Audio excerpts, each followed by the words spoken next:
In the beginning, God created the heavens and the earth. The earth was without form and void, and darkness was over the face of the deep, and the Spirit of God was hovering over the waters.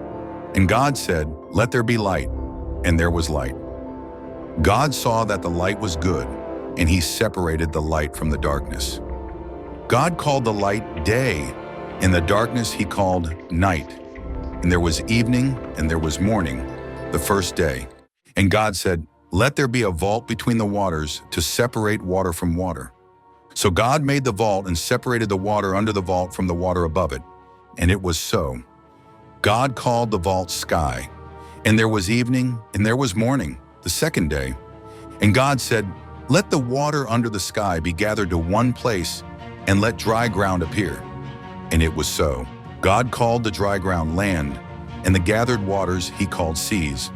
And God saw that it was good. Then God said, "Let the land produce vegetation, seed-bearing plants and trees on the land that bear fruit with seed in it, according to their kinds." And it was so. The land produced vegetation, plants bearing seed according to their kinds, and trees bearing fruit with seed in it according to their kinds. And God saw that it was good. And there was evening, and there was morning, the third day.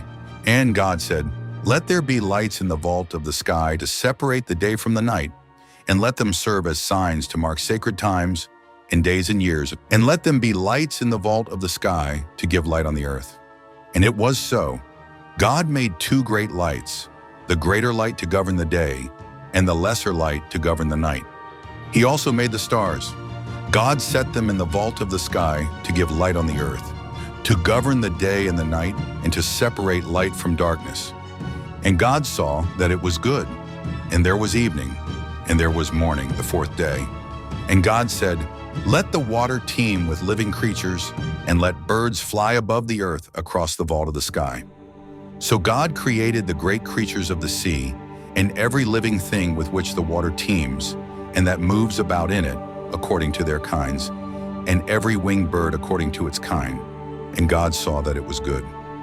God blessed them and said, "Be fruitful and increase in number, and fill the water in the seas, and let the birds increase on the earth."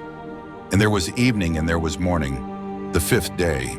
And God said, "Let the land produce living creatures according to their kinds, the livestock, the creatures that move along the ground, and the wild animals, each according to its kind." And it was so. God made the wild animals according to their kinds, the livestock according to their kinds, and all the creatures that move along the ground according to their kinds. And God saw that it was good.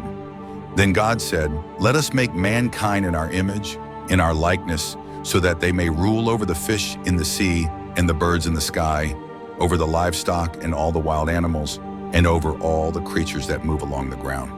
So God created mankind in his own image. In the image of God he created them. Male and female he created them.